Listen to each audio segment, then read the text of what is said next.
That will never be broken.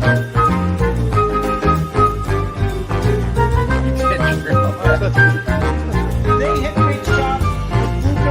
I think the Clippers have no idea. Oh, look at that reaction. Look at that reaction.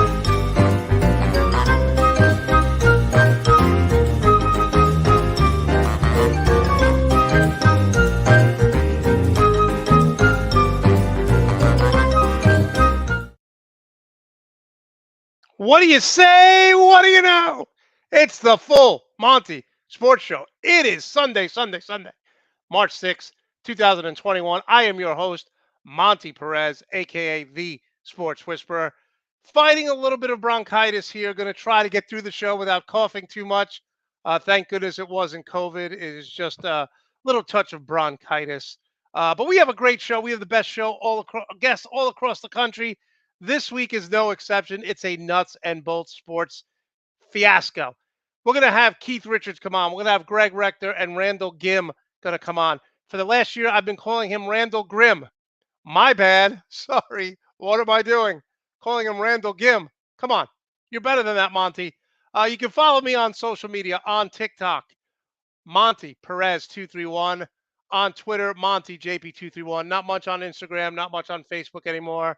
But I do post my stuff. I want to thank all of you for watching last week. Big cheers to you. Coming back off a week off of the Super Bowl, we had 33 states. Tune in to the full Monty Sports Show all across the country. As I sip on my lemon and honey water, make sure to subscribe to the Nuts and Bolts YouTube channel. Make sure to like this particular episode. Give us the thumbs up here. Give us the thumbs up. And, of course, subscribe. Very excited. A lot of things going on. People keep asking me, Monty, why are you not focusing more on the NFL offseason, which we are going to do next week.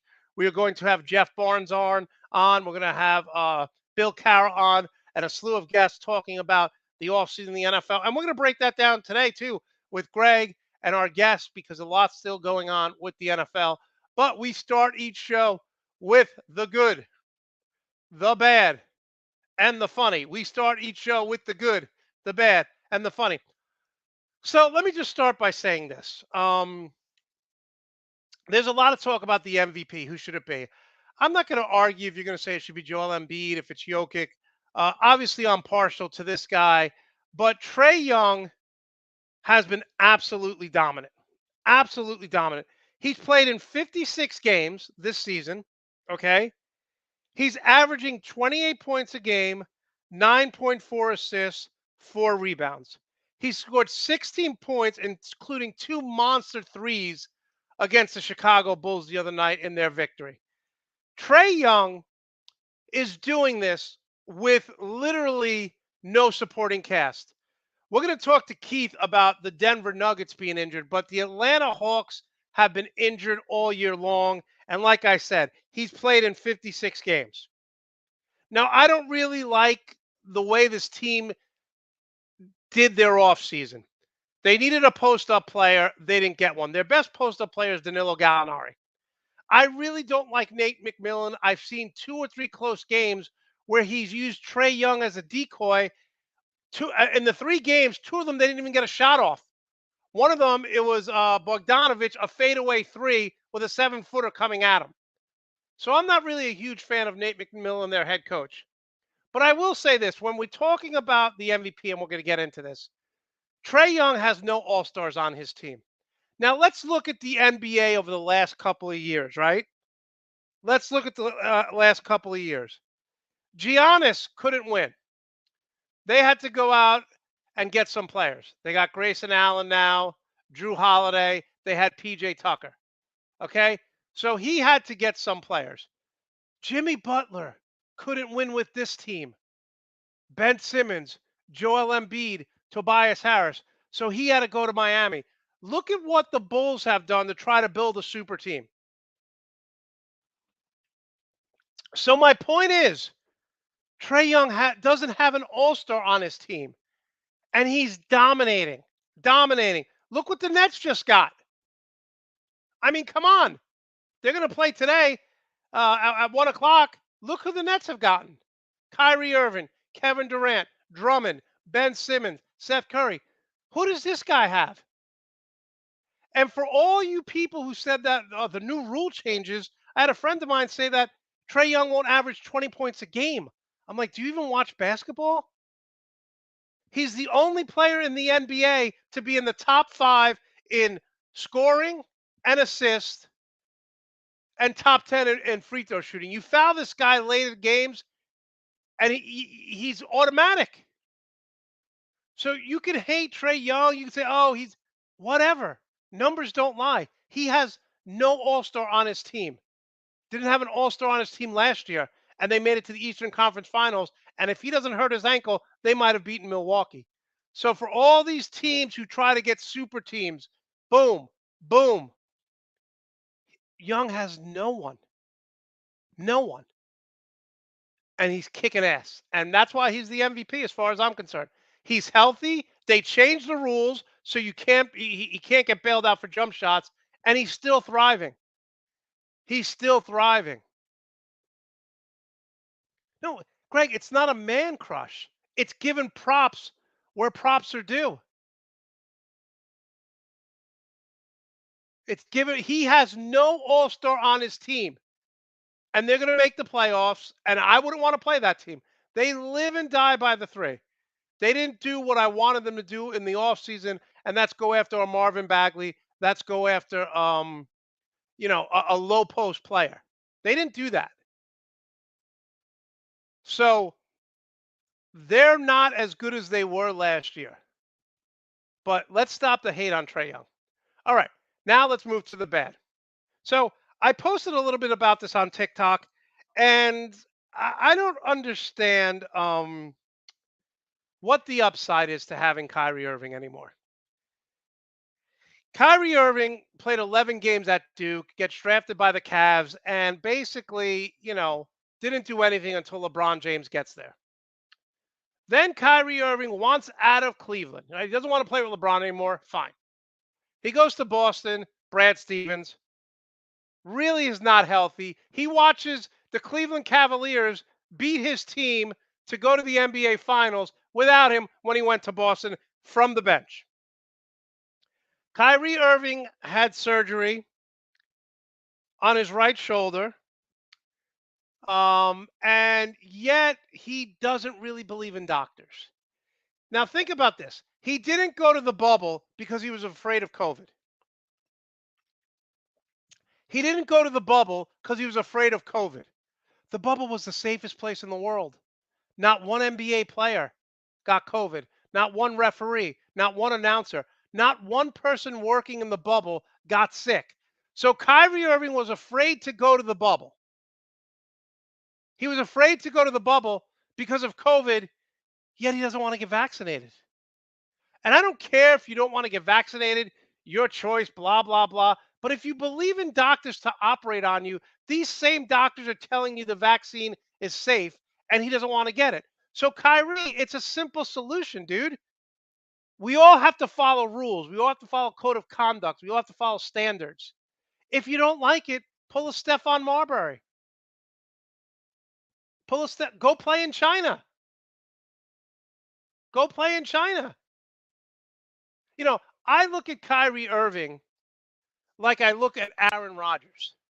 Kyrie Irving and Aaron Rodgers are both super talented, but they never take the blame. It's always somebody else's fault. It's always, oh, it was LeBron. He didn't let me shine. Oh, Brad Stevens, the system wasn't fit for me. Now he's not even healthy playing in Brooklyn. He's not even healthy. On and off. In 3 years in Brooklyn, he's played 20 games, 54 games, and 15 games. Now, I know a lot of that has to do with the fact that they still, they're up until the other day, which they're probably lifting. And I think the NBA is going to do this throughout, just like the NFL did this with the Super Bowl. They're going to stop with the vaccine mandates. They're going to stop testing during the playoffs. But what is the upside to having an Aaron Rodgers and Kyrie Irving? Now, people will say, and we'll get into this with Keith, oh, LeBron James, everywhere he goes, the team folds. LeBron James just scored 56 points last night. He's 37 years old. LeBron James is winning titles. What is Kyrie Irving doing besides stealing money? I mean, seriously, if I'm a teammate of Kyrie Irving right now, I say, look, dude, either you get the vaccine or get with the program or get the hell out of Dodge.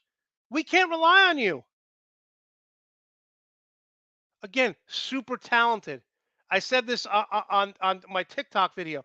Kyrie Irving hit the biggest shot in the history of the NBA Finals, Game 7 on the road after being down 3-1 to the Golden State Warriors. Now, some people will say, oh, Ray Allen's. Well, you know what? Let's be real. Ray Allen was home on that shot. Kyrie's on the road in front of a hostile crowd in Golden State. And the Cleveland Cavaliers and Cleveland in itself hadn't won a title since 1964 in any sport. So to me, that was the biggest shot in the history of the NBA Finals. But what is the upside to having an Aaron Rodgers who has not been who's been to one Super Bowl in his career? What's the upside to Kyrie Irving, who has one NBA championship and has never won without LeBron? It's too much drama. I coach for a decade. I've coached great guys. I've coached jerks. I told the story before. Going into the one of our tournaments, the equivalent of the NIT tournament, our leading scorer was the biggest cancer on the team. We kicked him off the team before the tournament. We won the tournament. The next year he came back and was not a model citizen, but 1,000 times better. I don't put up with guys. I coached this AAU team, and during the tryouts, we had a 6'10" All-American. I cut him from the team. Didn't even make it. And the guys running my AAU team like, are you insane? I'm like, the dude doesn't play defense. The dude doesn't work hard. We'll be fine. We won 5 out of 6 tournaments with players, juniors in high school, all under 6'2". And we played his team. We beat him by 30. Either you buy into the team concept or you're out. Kyrie's on an island. Aaron Rodgers is on an island. These guys do what they want, and they never take the blame. When LeBron James won his first championship, what did he say? The blame was on me why we didn't win. I had to be a better player, a better teammate, a better father, a better husband, a better human being. How many times does Patrick Mahomes say, don't blame the defense? Justin Herbert, he goes, this is on me. I could have made another play. When is Aaron Rodgers says, this is on me? You scored 10 points at home as the number 1 seed. And don't tell me I'm a fair weather fan. I don't live and die for sports. I like it. But I was talking to my friend Andrea, whose son roots for the Detroit Lions. I'm like, stop watching the Lion games. You love football. Watch another team. Enjoy it. I don't watch Jet games. I don't watch Knicks games. I like sports too much to be sitting there miserable watching the Jets in week 15, watching them lose 27-7. So I'm done with Kyrie. Super talented. One of the most talented point guards I've ever seen. I'm done with Aaron Rodgers. Super talented. Probably one of the best quarterbacks I've ever seen. But I'm done with these guys. I'm done with these guys who think everyone else, it's their fault, never blame themselves. So that's the good, the bad. Now let's get to the funny. All right. So I'm just going to say this. I used to have PlayStation when I had a restaurant. And my ex-girlfriend bought it for me. And I was like, I don't want this. She goes, you work 10 hours a day. You get half days off. It's the winter. She's like, enjoy yourself. Play the video games. So I had it. And I would play it for hours and hours on my downtime. Once I started writing, doing sports, I got rid of my PlayStation because I'm like, I could be writing an article. I could be making TikTok videos. What am I going to spend 3-4 hours playing PlayStation for? But I got to tell you, we have the stupidest criminals in Florida. We have the stupidest criminals in Florida. Clint Butler, a 36-year-old from Jacksonville, eluded the police for months after escaping from jail in November during the COVID outbreak. But the jig was up after he ventured out of hiding to buy a copy of Call of Duty.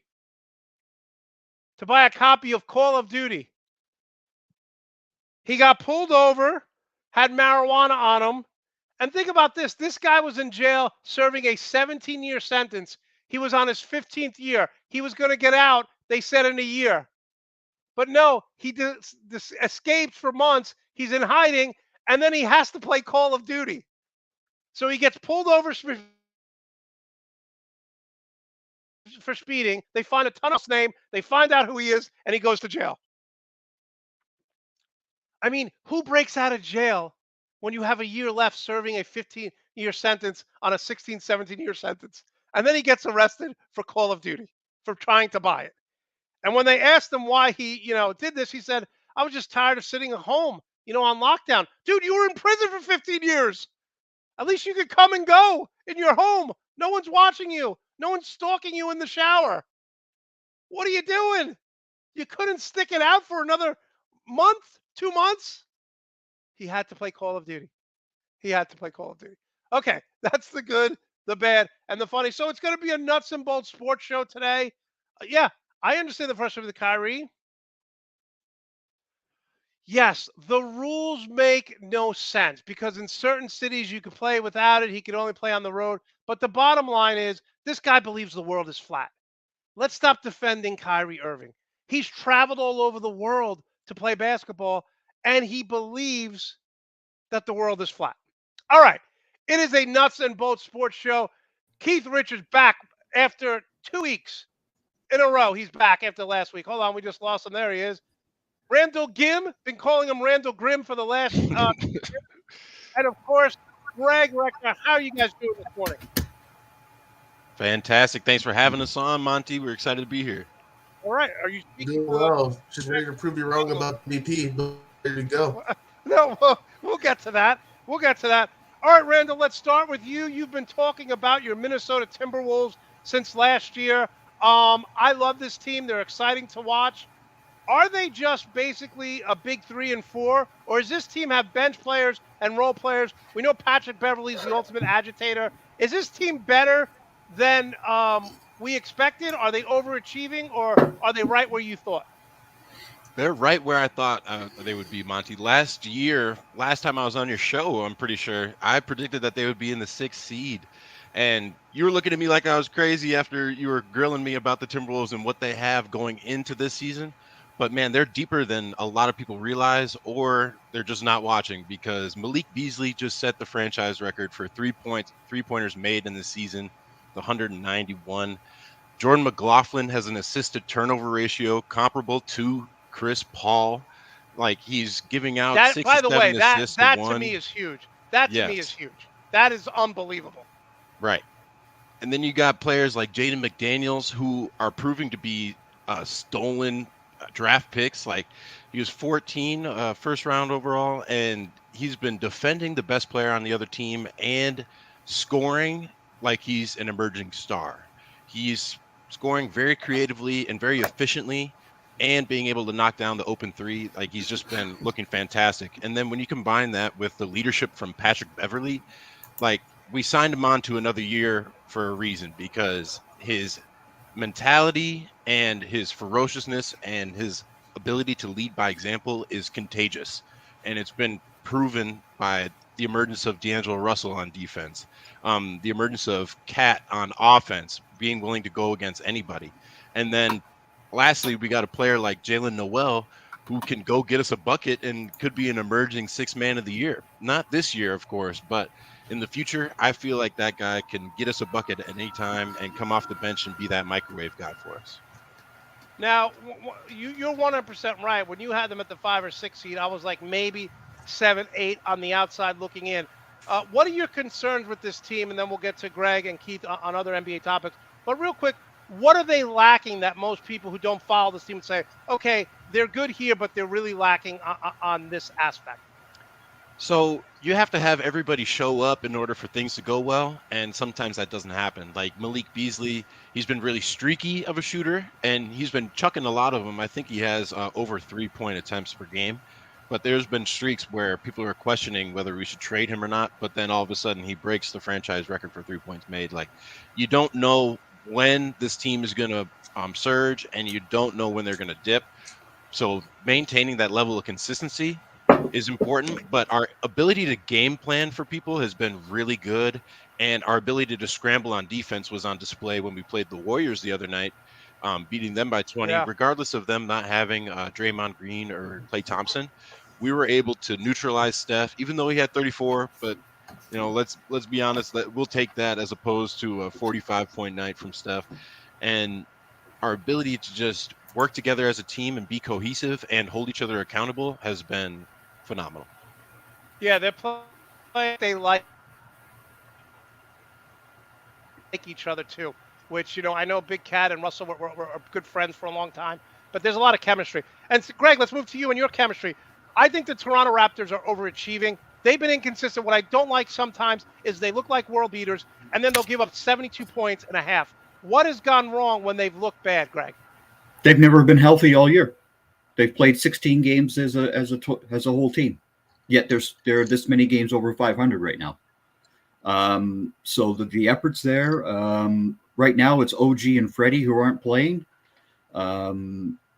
That's 40 points a night, basically, plus their defense. So it's hit or miss. And it's been a lot more hits than people have thought, though. So if you want to talk about overachieving, yeah, they're certainly overachieving. I kept warning people that the experiment of a positionless player that Masai and Bobby undertook, it could work, and it has to a degree. Greg, but they got to get healthy.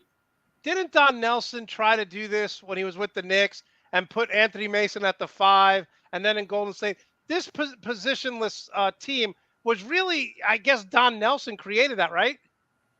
He tried it to a degree, but not to this degree where you've got everybody on the floor who's 6'9", right? Right. That's the difference. It's the size, that the overall size of the Raptors. Now, when it works, it's beautiful to watch because teams get so frustrated defensively because they're dealing with so much length that they can't operate the way that they want to operate. But when it doesn't work, the problem that they have is their bench is so up and down. If the bench is on, this team is frightening. I mean, without Freddie and OG the other night, they put up 133 and beat up on a Brooklyn team the other night. They just pounded them for 48 minutes. It was great to watch. But then you got other nights. They play Orlando. They couldn't hit the broadside of a barn. Yeah. It was just, you're going, what the hell's wrong with these guys?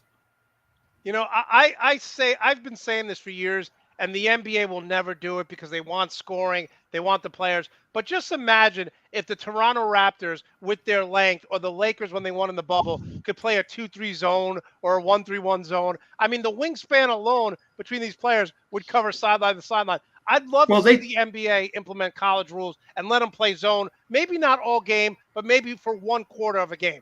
Well, we do get to play zone in the NBA now. Yeah, but it's not you can't block the middle. Yeah.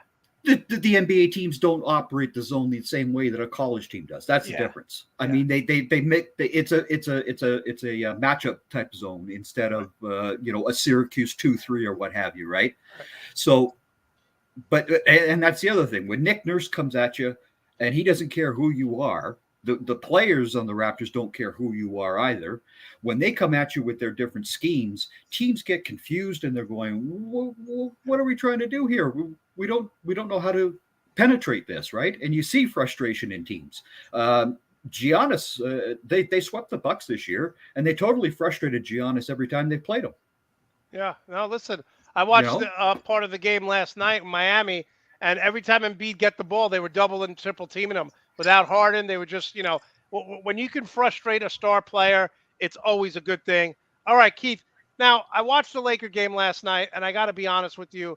I don't get the criticism of people saying that LeBron James is the problem here. The guy dropped 56 points. It's the most in the NBA this year. Tied Trae Young, who also scored 56 points. But to me, I watched the end of that game. LeBron's doing everything he can. In 4 possessions inside the 2 minutes, missed a shot, turned the ball over twice, and then almost dribbled off his foot and got bailed out. Russell Westbrook should not be playing in the last 5 minutes of a game. Why are people blaming LeBron when he's doing everything he can to help this team win? I don't think the criticism of LeBron comes with his play. I haven't seen very many people give him crap about his play this season, especially what he's doing at 37 years old. I think where the criticism comes is the perceived notion that this because he single-handedly put this team together.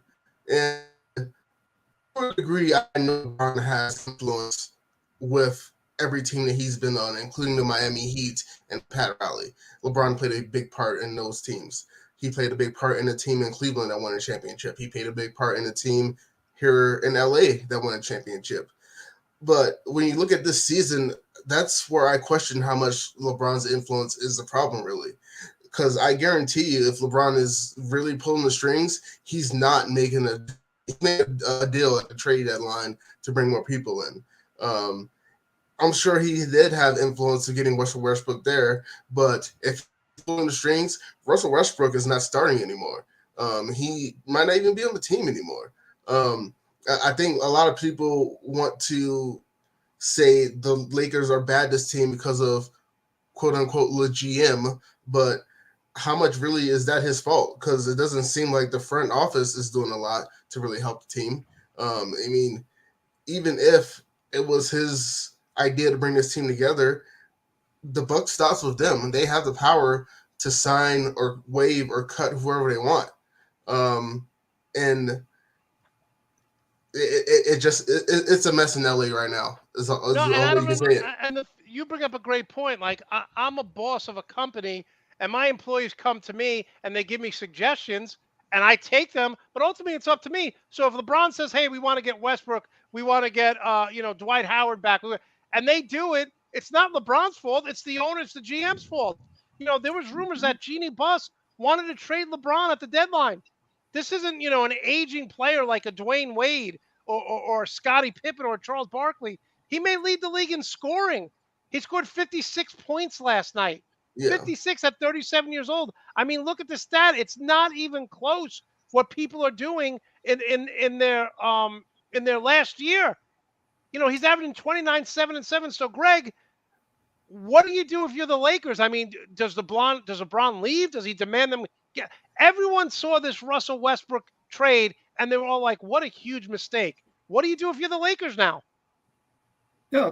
I mean, they've screwed themselves, and everybody knows how I feel about this. They screwed themselves after the bubble by giving the other guy his max deal contract, which handcuffed them salary wise. It forced them to make deals with all their younger players. Look at the in the last 6 seasons, the amount of young talent that has been shipped out of Los Angeles. They have no draft picks until 2026 in the first round. They're completely handcuffed themselves, and that is the front office. Pelinka, in his desperation to remain relevant, I guess. I've been a Lakers fan since '75. I can take having a season where we don't succeed because we're trying to grow something. I can handle that. A lot of other Lakers fans, though, are too spoiled. It's one of the most spoiled fan bases in the world, right? Because they're so used to seeing them in a title situation. Stop this. Build a damn franchise that's sustainable. Don't have this nonsense either. And they talk about le GM. No, it's Clutch Sports. Rich Paul is the problem.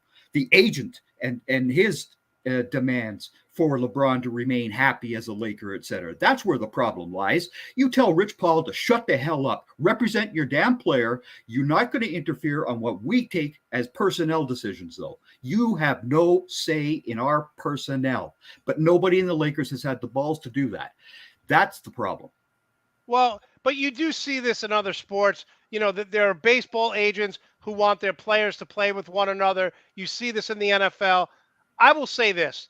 Last year, the Lakers are up on Phoenix 2-1, and Anthony Davis gets hurt. There was no problem with chemistry. Kuzma was not really fitting, but, I thought Caruso and LeBron, I think Caruso and LeBron, the year they won the bubble, in the fourth quarter, were number 1 in the league when they were on the court together in the fourth quarter for plus-minus. So there was never a chemistry issue. Randall, I think the problem stems from Anthony Davis is made out of glass. I don't care who they bring in. If Anthony and LeBron are healthy, they are dominant. But this guy has regressed every year but the bubble. I know you wanted to chime in on this. Yes, sir. And you bring up a great point mentioning Anthony Davis now. And we've talked about LeBron as an individual, Russell Westbrook as an individual and Anthony Davis as an individual, and all of the questions from the media are being proposed to them as if they are individuals. And Russell Westbrook has been very nonchalant with his answers, deflecting questions about him missing shots and not saying that he needs to be better, or nobody's saying that. And LeBron, when he's asked questions about his play or what he needs to do, he answer it in terms of I, me, and what he needs to do. So the way that they're answering these questions does not give a sense of chemistry, and it also doesn't show that LeBron is being the leader that we all know him to be. And we need someone with like the mentality of a Russell Westbrook, to where he's willing to say anything to anybody at any moment, but you can't do those things when you're not playing effectively on the court. And LeBron is playing effectively on the court, but he's not able to speak up and tell AD, Russ, and all of these other guys that, hey, you need to put your ego at the door, and we have a lot of catching up to do. Like, he says that they still have games, they still have hope, but the games are dwindling. We're getting around the 20 game left mark, or even 15, and they're running out of time. And I do not see this thing getting fixed or them being able to turn the switch on if they continue to use this type of rhetoric. You And know, this is the problem. The problem that you're faced for them as well is they don't have easy games left on the schedule anymore either. They're playing a whole lot of teams who are well above 500. right. Yeah, they beat the Warriors last night. Okay, great. But they got a lot more of those people coming up. They have 2 easy games coming up, and that's it. They have San Antonio and Houston. But Randall, going back to what you said, I mean, the way that I see this here is, how does LeBron, like I said with Russell Westbrook last night, in the last 2 minutes of the game, basically 4 turnovers. Terrible. How does LeBron tell Coach Vogel, hey, I don't feel comfortable with Russell on the court in the last 5 minutes? LeBron can't make Anthony Davis any tougher, right? Right. So I understand, and everywhere LeBron has gone, he has he never has chemistry issues, right? And if he does, they fix it right away. The minute AD got there, worked well. It took a year in Miami, but they went to 4 straight finals. He goes back to Cleveland. Kyrie, and Bonehead wants to leave after they go to 3 straight finals. LeBron gets to the finals without Kyrie for a 4th straight year. So I understand what you're saying. What more can LeBron do? He can't stop Russ from taking bad shots. He can't stop Russ from not playing defense. He can't make Anthony Davis, get physically and mentally tougher. What is he supposed to do? LeBron has been working on his post game with Phil Handy for the past, however many years that he's been with the Lakers. And his game has been evolving to where he's able to score more efficiently out of the post, pass out of the post. But the people around him are not making those cuts like we've seen a Kuzma, a Caruso, and other players that just are more accustomed to playing with LeBron. And so LeBron isn't able to get his message out to these guys. And also, Russ is not adjusting his game No. to his aging body. He's still He's expecting to never- run he 100 never miles an has. hour, Yeah. and he's expecting to hit his transition jumpers. But when you're not hitting transition jumpers and you can't shoot the 3, how are you going to get to the basket? And now his athleticism is not working to where he can just overpower guys and get to the rim, except for that one dunk on Rudy Gobert. And, that's only 2 points out of this however many games they've played so far this season. So what I'm trying to say is Russ needs to adopt the mentality of a true point guard. We all know that he could pass the ball extremely well. We've seen him average a triple-double over 3 seasons. So him not being able to just get other people going, and you would think that the pairing between Russ and Anthony Davis would give you, A pick and 40 roll points. sensation. Yeah, Yeah. absolutely. But when Russ is not able to hit those mid-range jumpers like he's used to in the past, he's got to be able to add maybe a floater or something of that nature, because Patrick Beverley even added a floater recently, and now it's opened up his whole game. That's Like, true. it's ridiculous. And now he's scoring, 12, 15 points a game, and he's been extremely efficient. So all we need is 12, 9, and 5 from Russ, and Well, on a consistent basis, and I feel like the Lakers would do fine. and So I said here's this the when they last thing got. I'll say on it. And so it's like, well, what is LeBron going to do? What is Russ going to do? What is AD going to do? Right now, I think the biggest problem with the Los Angeles Lakers right now is Frank Vogel. because it shouldn't be up to them what they're going to do. It should be the coach saying, okay, this is not working. You're not going to play right now, or you're not going to be in the starting lineup, or you're not going to play in the fourth. Frank Vogel, I joked about it before. Like I think he just like eats a sandwich and takes a nap during the halftime because they look terrible after a half and 90% of the games they're playing. I mean, Vogel's there timid. are personnel issues with the team, but what is the coach for then if you're not fixing those personnel issues and making those work? Like, what is Frank Vogel doing? How does he still have a job? Well, Andrea brings up a good point. You know, Reggie Jackson, after the Clippers swept the Lakers this year, said there's only one guy over there who cares. This game was over before it started. He's like, the only guy who cares is number 6, and that's LeBron. The rest of them are just playing out the season. And what I don't understand is they asked Russell this, you know, and if you're a competitor, you're a coach, you're playing cards, checkers, you have certain expectations.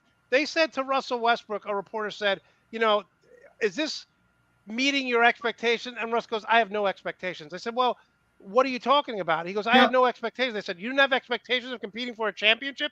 He goes, no, I've been on 3 teams in the last few years. I just go in. That's your projecting. Like, Russ, what are you playing for if you're not playing for titles? He's got the bag. That's all Russell Westbrook cares about. It's so many of what these guys just care about is just getting their bag. Anthony Davis got his bag. And he packed it in. Absolutely. The year after they won to the title, he came to camp 22 pounds overweight. And this offseason, it was his marriage. He had to get his wedding, so he didn't do any prep either, and all that other nonsense. We all get married in our lives and all that jazz. But my God, when you're quote unquote professional athletes, you're supposed to have goals. You're supposed to have an expectation of this level of performance, etc. You can't do it night after night after night. We get that.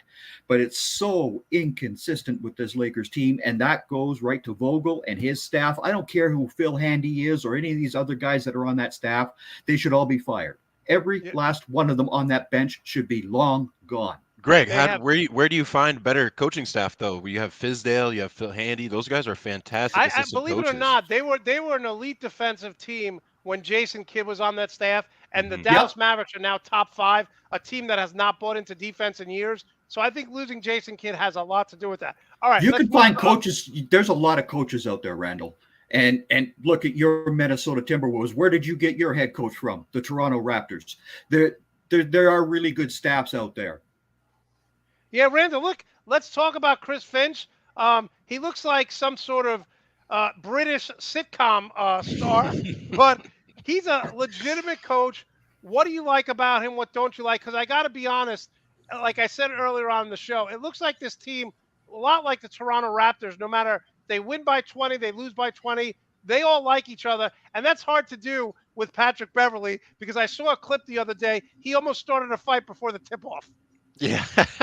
Yeah, that was great. Him and Gary Trent Jr. getting into it. That was fantastic. I love Chris Finch, man. And ever since Gerson Rosas hired him with such extreme urgency, less than 24 hours after Ryan Saunders got fired, I knew there had to be something good here.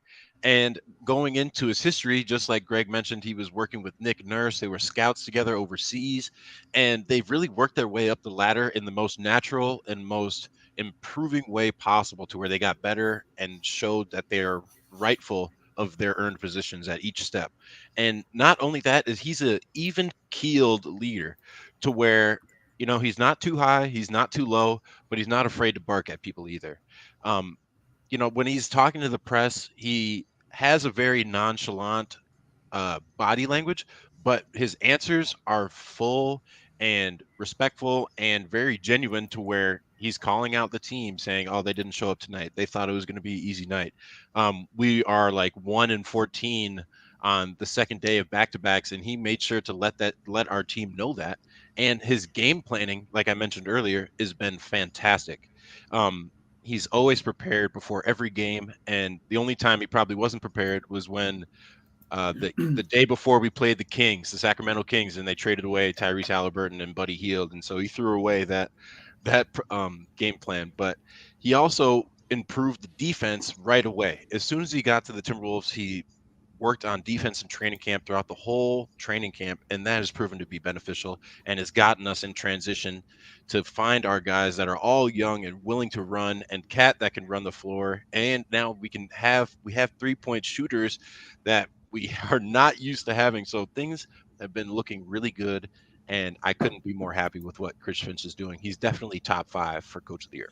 You bring up a good point, because one of the reasons I had a problem with Rex Ryan and I have a problem with Dan Campbell in Detroit is this guy's crying at the podium after a regular season loss. Like, the one thing I know as a coach, you could never see, unless it's the last game of the season, you can't see your players. The players can't see you down. You could attack them. You could say we're not playing well, but it's a long season. This guy's crying on the podium. Like, you have to be even keel. You lose by 30. You can yell at your guys in the locker room through the media, but they can't. As a head coach, you can't be too high or too low. Right. Greg, I want to talk about Gary Trent, the guy who Patrick Beverley wanted to beat up before the start of the Minnesota Timberwolves the other game. Is this guy comeback player of the year? We all knew he was such a good shooter when he was, in Portland and through his travels. But what has made the difference this year? He's averaging 18 points a game. He's happy. He's in a place where he's wanted. He's in a place where he's appreciated. He took to heart a conversation that they had with the coaching staff. The defense first. His defense is so vastly improved, it's not even funny. And he's truly happy. I mean, he's making money off the court in Toronto. He's got sponsorship. He's doing commercials. So he's a happy camper. Now, it flashes a little bit too much for my liking. I'd like to be a little bit more consistent with his production. But again, that's the nature of being the shooting guard. It takes the number of 3-pointers that he does, right? So some nights they fall, some nights they don't. So it's just he's in a better situation than he ever was in Portland. He loves the city of Toronto. He absolutely loves it. He's where he wants to be. And I will say this. In Portland, there were games where he'd play 34 minutes, and there's games where he played 16. At least in Toronto, he knows his role. And I say this all the time. The Knicks have a ton of different starting lineups this year. As an athlete, as a player, you want to know how many minutes you're playing a night, what your role is, what it can be defined by. And I think Toronto has been the perfect fit for him because he's surrounded by players who look to pass first. So when he's shooting well, they're going to find him the ball. Where in Portland, it'd be Damian Lillard, it'd be CJ McCullough. Toronto's not afraid to make him the number one option when he's hot. Yep. And it shows on the court. Like he had those 5 games in a row over 30 points, making 5+ threes a night for that one stretch there. That's I'd like to get him to where he's averaging about 24 points a night instead of 18. Make a couple more threes per night, and he'd be getting there, right? But he's in a much better spot for him. I haven't seen Toronto that much, but one of the things that I think he can do and he should do is use the shot fake and get to the rim more to get easy baskets off free throws. He's been doing that now, right? He is doing that. But again, because of the different rosters and stuff, it's hurting that ability for him to get to being above a 20-point-a-night guy, right? Because if Freddie's the hot guy or Pascal's the hot guy, then he's down to being a third option and all that sort of stuff. The starting 5 up there, that's the other thing, right? No other starting 5 has 5 guys averaging as many points as those 5 when they've been together. And that, like I said, there's only been 16 games. They're 12-4 when those 5 are together, though, right? Yeah. That's not a shabby record. No, that's. I mean, listen, we could talk about this with my Atlanta Hawks. I brought it up. They haven't been healthy all year.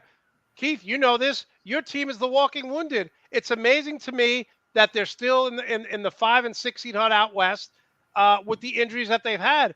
What do we expect moving forward? Who's going to play? What do you expect from the playoffs if this team is in fact healthy? If they're healthy, which all reports indicate that it's always been April with Jamal Murray, so that's what we're looking at. But then we're looking also at possibly maybe the next week or two with Michael Porter Jr. Bones Highland says that he looks game ready. Michael Porter Jr. does. If they can be healthy, maybe it's a little bit of bias in me, but I could possibly see them winning the West. The Warriors have regressed. Suns have regressed. Memphis, I think, has been steady all season. But outside of those three teams, I don't see who would be a much bigger threat to them in the 7-game series. We'll have to see what the Warriors look like when Draymond Green comes back. Because as much as I love Steph as a player, as a person, let's just stop with him as a player as being the guy on the team. Because every time there's been injuries and he's the guy, they haven't played well. You lose Draymond Well, Green. I think he looks worn down too. He looks tired. He looks tired. He's not in that position. He's not been asked to do what Michael Jordan or LeBron James with Kobe Bryant. Yeah, but Keith, I got to push back here. They did win a title without Kevin Durant. So they did, but he wasn't the reason they won that title. That was their defense and Draymond Green and Klay Thompson. That wasn't Steph Curry. That's right. That was the team. That was the team that won that. It wasn't Steph Curry. Keith is bang on there. Are you guys, no one's talking about the Clippers, but they played very well. Tyronn Lue has done a masterful job. If they get, Greg, you know this, Kawhi Leonard was a part-time player in Toronto. He was healthy for the playoffs and helped that team win a title. He wasn't the only reason, but he was the main reason. You get Paul George and then back. I look at the West. I don't think the West is that good this year. Like you said, Golden State's looks tired. I think the Phoenix Suns are not as good. I like Memphis, but they're a little young. Do any of you guys put any stock in the Clippers if they're healthy? Greg, we'll start with you. For which Monte? Sorry, you broke up a little. The Clippers, if they get those two guys back. Okay, now you know I'm not allowed by bias to push these guys too much, right? Right. But yeah, if they get George back, I don't think they need Kawhi. I think if they just get Paul George back, they're dangerous. They're very dangerous at that point. There's no team in the West. There's no team in the East that is dominant. This is the most parity the NBA has seen since 2014, 2015. And I said it in the NBS chat. I'm completely off picking anybody as a favorite. There is no favorite in the East or the West. I still like Milwaukee, though. I still like Milwaukee because those three guys. Milwaukee can be handled. Brooklyn beat them without KD, right? Yeah. Milwaukee can be handled. Toronto has handled Milwaukee for 5 years. They just, if they run into Toronto, goodbye Milwaukee, goodbye. There are certain teams that are just a bad matchup. That's right. It's a bad matchup. Clear-cut favorite in the East or the West. I think you're on mute, Randall. Sorry about that. I said in the West, clearly that the Phoenix Suns are the most, they have the strongest team, they have the strongest roster, and they have the strongest system. I feel like that the next man up mentality is just perfect over there. Monty Williams has been doing a great job with those guys, and even with Chris Paul out, they're able to grind some wins out. And then, when I was trying to think of someone who would meet them in the Western Conference Finals, I really don't know, because any of those teams can take each other out, like we've seen in the past with like the Nuggets and the Jazz going up against each other. They're both really good teams when fully healthy, and for them to take each other out, it's almost given that Western Conference Finals a little bit of an easier push through. But when it comes to the East, man, we all know that the Philadelphia 76ers got insanely better with James Harden. And now Joel Embiid is seeing more space. And we all know that is extremely scary because he can work through all kinds of traffic. He has some of the best footwork in NBA history. And them being able to get fouled and go to the line 30 plus times a game is, I don't care what team you are, you're going to have trouble with that, especially if the refs are making it easier on them that night. Okay, let's talk about the MVP and the Coach of the Year. I'll start with me. Obviously, I'm biased. I'm not going to argue if it's Joel Embiid, if it's Jokic. But for all the people, and I said this in my opening, for all the people who said that Trae Young would not be able to do anything because they're changing the rules, he's the only guy in the NBA who's top 5 in scoring, top 5 in assists, and top 10 in free throw percentage. The guy scored 56 points, which tied LeBron James for most points in a single season. He has had so many injuries. I think they played 11 games with their complete starters and 9 games with their entire roster, and he's doing it. And my Coach of the Year, it's got to be Jason Kidd. He's turned Luka into not so much ball centric. He's got everyone playing. They're playing faster now that they traded Porzingis. So I have Jason Kidd winning the Coach of the Year. I have Trae Young as my MVP. Keith, Greg, and then Randall will go in that order. All right, let's talk about MVP and not playing with players. When's the last time Nikola Jokic has played with a full roster? I honestly don't even remember. It definitely hasn't been this season because Porter's missed most of the season, even though he started, and Murray hasn't played at all because of the ACL injury. I mean, you can call it bias if you want, but the MVP to me is Nikola Jokic. You can look at any advanced statistic you want, whether it's PER, he's second to that. I think to Giannis at the moment, who's just a smidge above him. But then you look at total points added, and it's not even close in total points added. He's at least 100 points above Giannis in that. And he just gets better every season. What more does the man have to do to get respect in the league? He's a defending MVP. He's played better than he did last season, and he hasn't been playing with a lot of players. What more does the man have to do? I mean, he hasn't won a title, but no man's going to win a title by himself. Not even LeBron James has did that. Michael Jordan has did that. Kobe Bryant hasn't done that. The man keeps getting better, and it feels like the better he gets, the less respect he gets. Just because, like, maybe people don't want him to be there. Too bad he's there. He's not going anywhere. He was the MVP last year. He's played better this year. I think he's the MVP again this year. Listen, I'm not going to argue. That's a good choice. All right, Greg, who do you got? Are you going to say John Morant? No. You know my feelings towards this whole thing because the criteria isn't set properly for this. Of now, course. Your guy in Atlanta is in a position where Michael was many years ago, where LeBron was when he started out, etc. He is an outstanding player. If you want to go most outstanding, you can call it Trae Young, but he is not the most valuable player. He's not elevated his team to a level that other players have, like Jokic does for his. It doesn't. That doesn't matter. That does not matter. The past does not. Don't do it. Don't do it about the past. We're talking about this season. That's all that matters. They're 31 and 32. They're 10th. Don't give me any of that nonsense that he's the most valuable player, because if he was, everybody around him would be win better. 16 games if he wasn't in the lineup. Jokic elevates everybody around him. Joel Embiid elevates everybody around him. That's an MVP. Okay. That's where you get into the whole thing. I will go with Jokic, but how did Joel Embiid how did he make Ben Simmons better? Ben Simmons wasn't there this year. Ben Simmons was not there. We're talking about this season only, Monty. Don't go to the past. What are you you're stuck on this. It's only for the season that we're in. All right. So you have Joel Embiid winning it. No, I have Jokic. I'm with Keith. Okay. All right. Nikola Jokic is the most valuable player in this league, especially when you take into consideration who he doesn't have with him this year.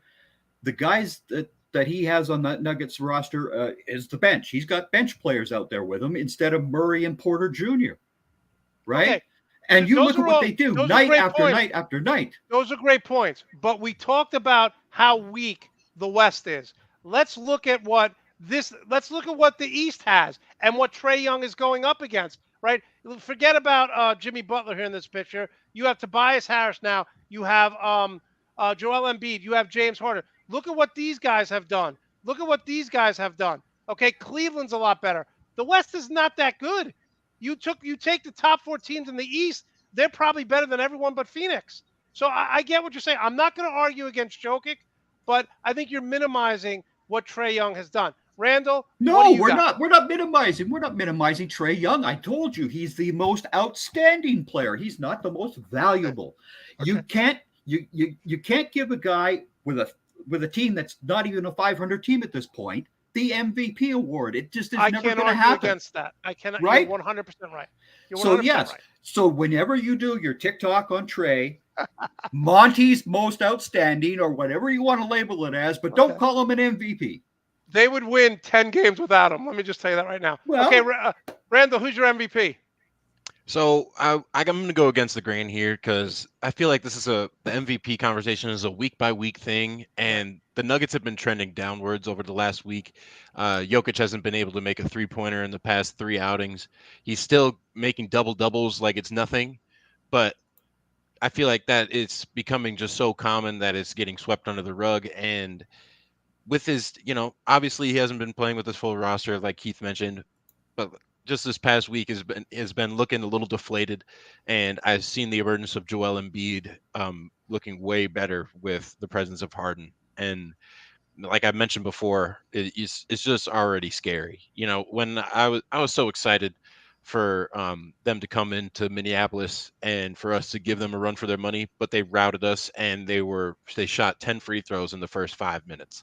Like we couldn't guard them, and our defense where we show Cat on the pick and roll is just letting Joel Embiid get down to the basket or letting Harden get an open three. Like it was just bad. And I don't understand what kind of team you'll need to formulate to defend them effectively. And I just see them trending upwards for the remainder of the season and Joel Embiid solidifying his spot as the MVP. Okay, I'm a little shocked. I got to be honest with you guys because neither one of us, neither one of the four, has given any respect to these two guys.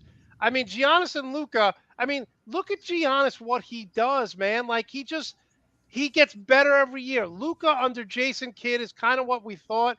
He's not as ball centric. He's trusting his players.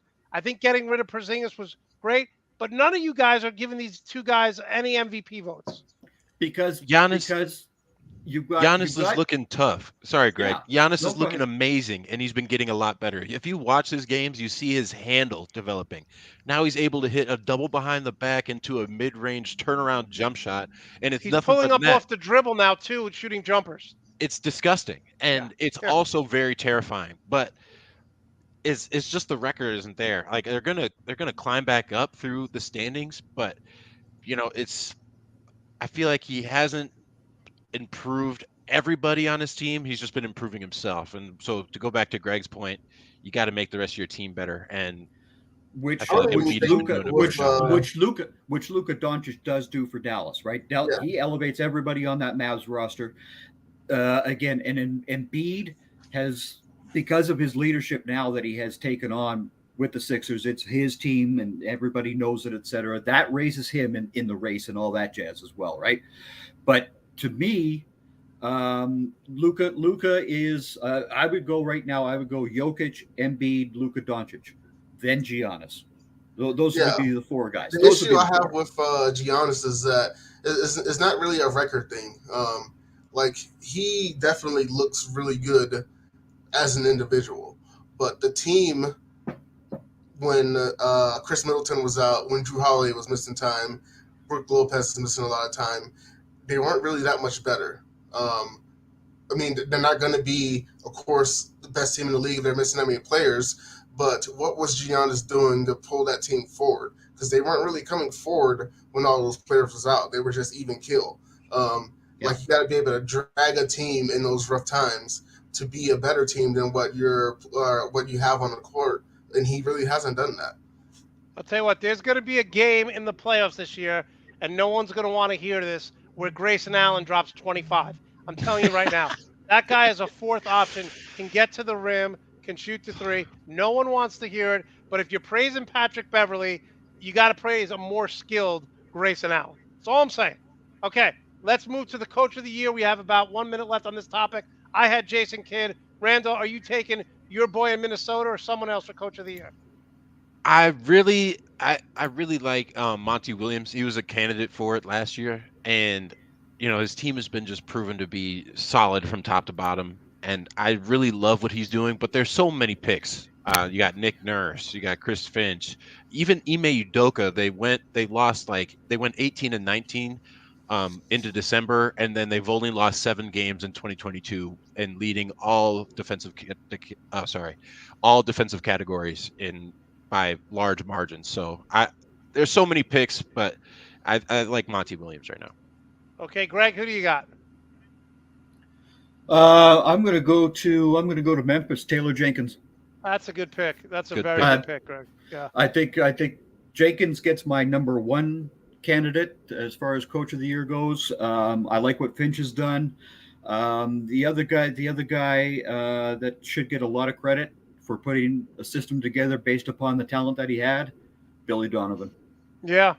Yeah, they've adapted quickly. They've had a bunch of injuries. Now they've struggled against winning teams lately, but yeah, I'm surprised that no one's picking Tom Thibodeau to win it back to back.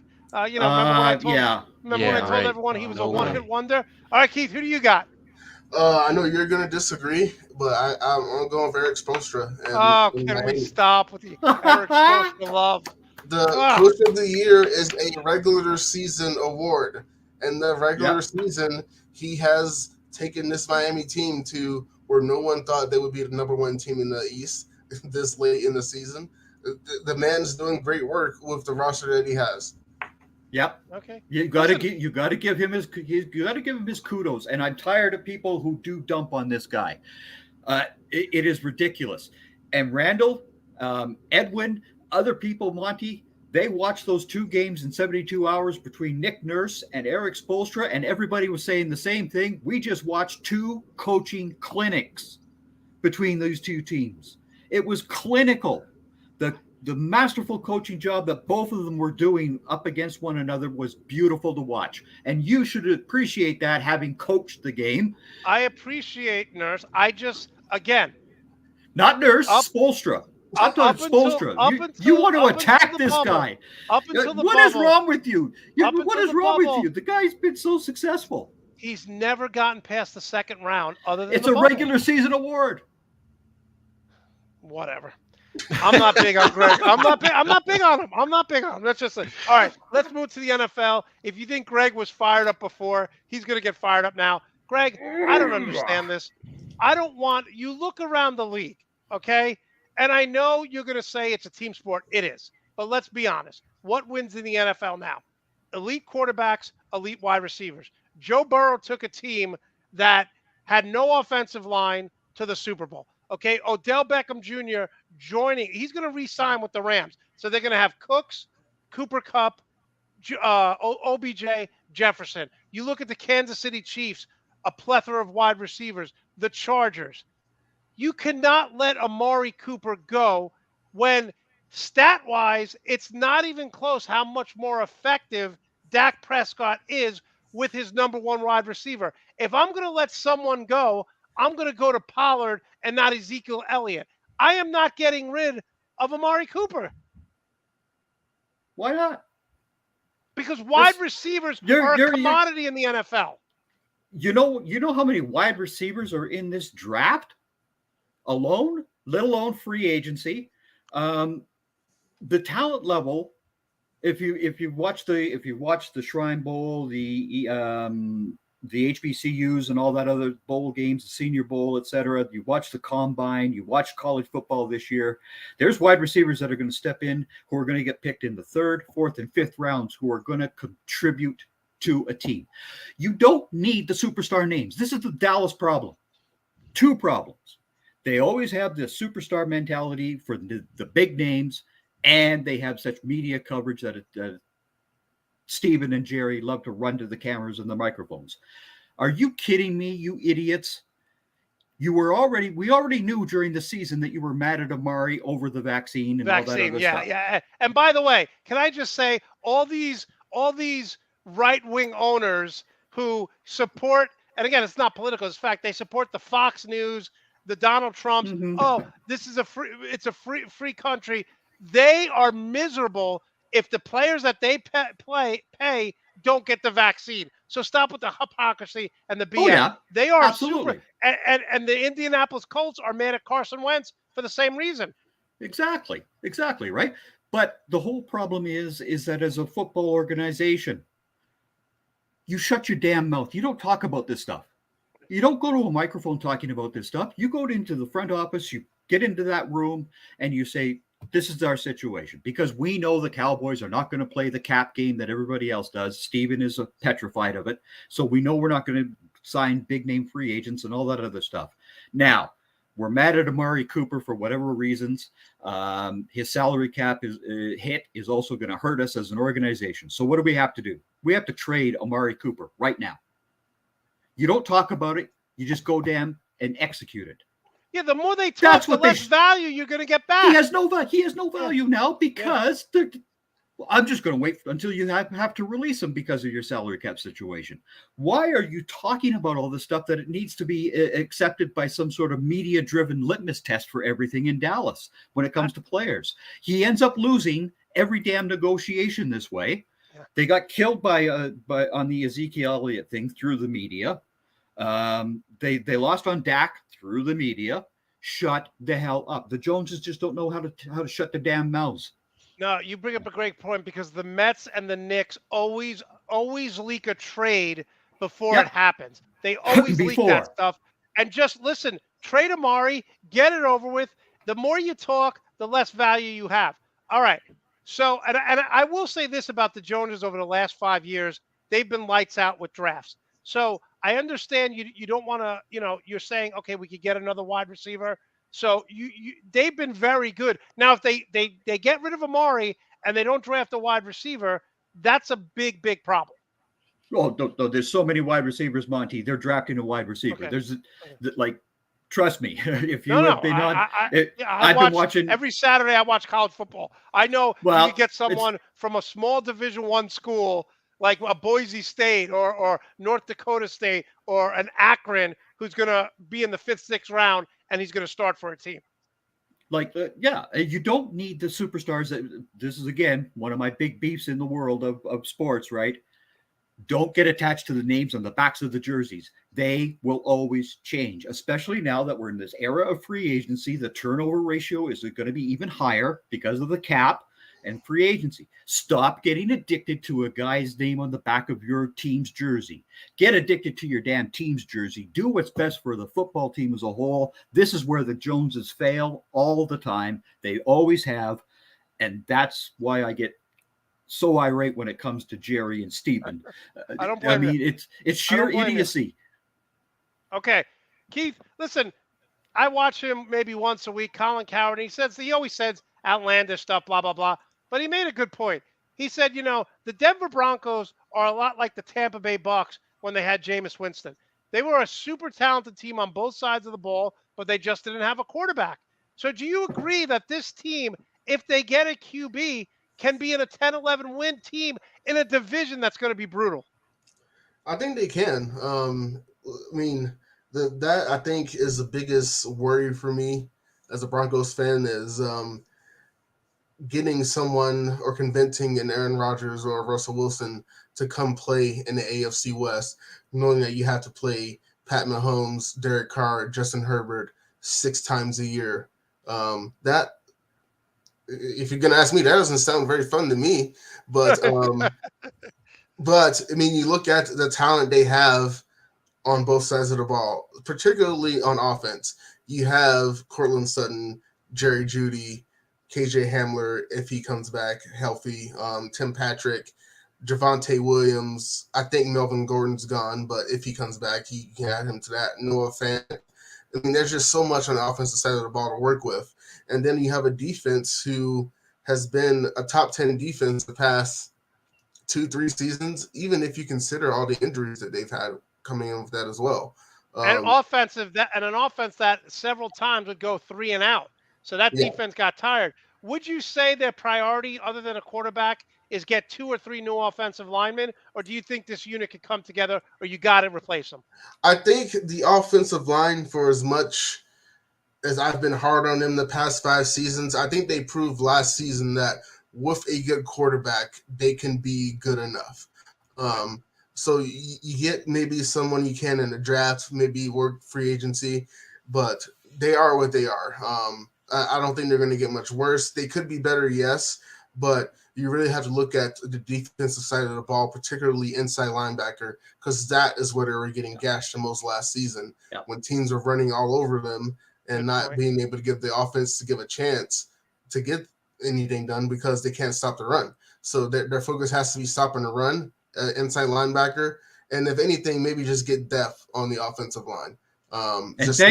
Thank you, brother Keith, for saying the word good quarterback. Stop with this elite crap. All these elite nonsense talk that we hear constantly. all of these guys in the NFL today, there's one Super Bowl ring. Jimmy G has 2 Super Bowl rings. He leads the league in active quarterbacks with 2 Super Bowl rings. Yes, he was the backup, but he's got 2 of them. All of these elite guys only have 1. It is the team that needs to be built. I don't care about Rodgers going to Denver. I think it would be a mistake at 38 years old and all that nonsense. Plus, he's 11 and 10 in the playoffs. He shrinks in the playoffs. I will take Jameis Winston. Oh, no. And yes, I would. Hey, you don't need Look at what he was doing with the Saints last year. He did not have that many turnovers whatsoever. Give Jameis Winston those weapons that the Broncos have on that offense. He's got a solid running game. Javonte Williams is a very, very good back who is about to have a huge year this season for the Broncos. So you've got a running game. You don't need to rely as much on the passing game, but because you can run the football with Williams, you are going to make Fant, Judy, Sutton, all those guys more effective. You don't need the quote-unquote elite quarterback. You need the good quarterback. Jameis Winston can give them enough that the Denver Broncos would just win 10 or 11. I would say that they would win 12 or 13 games because as a team, the Broncos have that much talent. Now, like Keith said, the Broncos need that linebacking core. If they address the linebacking core in this draft, and there's plenty of them again to choose from, the Denver Broncos are a scary, scary team. Because that being said, if Aaron Rodgers wants to come to Denver, like it's reporting that he does, I will show him around 16th Street Mall. Because I'll be happy to have him. I would not go with Jameis Winston. I understand what you're saying, Greg. Like you need just a little bit more competent quarterback. Maybe not spend all that money. The problem with Rodgers is, he's got a lot of Russell Westbrook in him. He wants to be the highest paid quarterback in the league. Okay, Randall, what are we doing here with Kirk Cousins? They're lucky. Because let's be honest, the Bears were atrocious last year. The Detroit Lions always suck. The Green Bay Packers, if Aaron Rodgers leaves, I look at the Minnesota Vikings and the last couple of years, I think they have a plethora of talent, but something always seems to go wrong with this team. Something does always seem to go wrong, and I feel like it's been because of Kirk Cousins' ability to lead this team. He doesn't relate well to this team, and he gets cocky with the smallest piece of success. And he doesn't have that championship mentality to where he needs to stay at the same level and not get too high, not get too low. And we've seen him very low, and we've seen him very high, and get brought back down to earth very quickly. And now that we have Kevin O'Connell as our head coach, he was Kirk's QB coach back in Washington. You have to let those guys run it out 1 year and see if Kevin O'Connell could bring the best out of Kirk Cousins, because we all know Mike Zimmer didn't like Kirk either.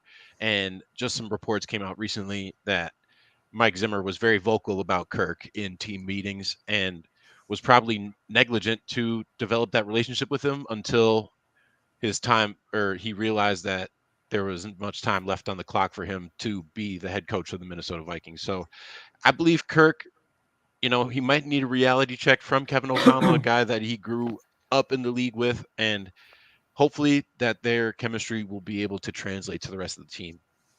Okay, I'm getting some text messages. A lot of people are having problems commenting on the chat. Just do the best you can. All right, guys, you're all football fans here. I found this trivia question fascinating. There's been one quarterback, we'll go Randall, Keith, and Greg. One quarterback since the 1950s who started over 50 games and has never thrown a pick six. Mitchell He's an Trubisky. active quarterback. Mitchell Trubisky. There you go, Greg. Right there. Mitchell Trubisky. The only quarterback since the merger who has not thrown a pick six, Mitchell Trubisky. We'll start with you, Greg, since you got it. Is this guy going to be a starter somewhere, maybe in Denver? No, he's not going to Denver. He's going to the New York Giants with Dable. Really? So the Giants are moving off Daniel Jones 4 years after they drafted him. There's going to be a competition. Right. Like that's what they want. They want competition, right? And Trubisky is an obvious choice. And this happened during the season in those games where the Buffalo Bills were winning big and Trubisky came in. The pro scouts were saying, why didn't we sign him? Why didn't we sign him? There's been a lot of guys on a lot of different teams who have been saying Mitchell Trubisky is not what we thought he was in Chicago. That was a disaster, right? I say it all the time. It is such a lottery. If the Jacksonville Jaguars had drafted Patrick Mahomes a couple of years ago, Patrick Mahomes isn't the person that we know in Kansas City. It's that simple, right? You put guys in these places, and it's a lottery. That's why I have no faith in anyone who goes to the Jets or goes to the Knicks, because they're just going to leave after 3 years. But one of the things that I'm looking at, like with the Mitchell Trubisky, Deshaun Watson, there's a lot of unanswered questions with quarterbacks, and we'll start with this here. I look at all these young quarterbacks, and again, I'm biased. Look at my picture. I have Justin Herbert up there, but despite having a terrible coach, he broke Dan Marino's record for most pass touchdowns in the first 2 seasons. Anytime you could break a Dan Marino record, that is amazing. So I'll start with you, Keith. If you're taking a young quarterback under the age of 25 or 26, are you going with Allen, Mahomes, Burrow, Herbert, Kyler Murray, and Lamar Jackson are probably the 2 best scrambling quarterbacks we've ever seen? Who are you taking, Keith? I went very technical with this and went literally under 26, just because Pat Mahomes is 26 years old. Right. But I went under 26, and I have to go Joe Burrow. Okay. I know Herbert has had 2 good seasons in with the Chargers with a terrible coach, but Joe Burrow hasn't had an offensive line for 2 seasons, and he is just lighting people up.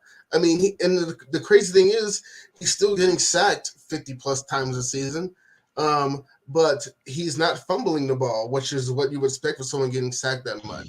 He's able to take those sacks and still call audibles, get the ball quick enough, make it so that your life is miserable, even though they may as well not even put offensive linemen out there sometimes.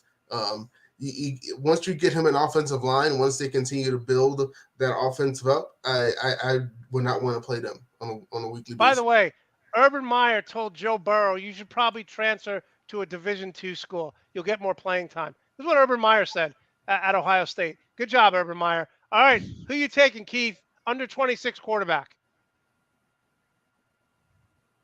I mean, Greg. Greg. Oh, yeah, okay. I'm going to go with Herbert, and it's not just because I agreed with you. When he came out in his draft that he would be the best one that year, which he was. I'm taking them because I think the Chargers have the opportunity to become that team. I'm not focusing on the quarterback itself. You know me, I despise all this focus on the one. This is 11 guys out there every damn play. The Chargers, I think, have the opportunity to be that team. Yeah. So I'll go with Herbert. I'll go with Herbert because of the team.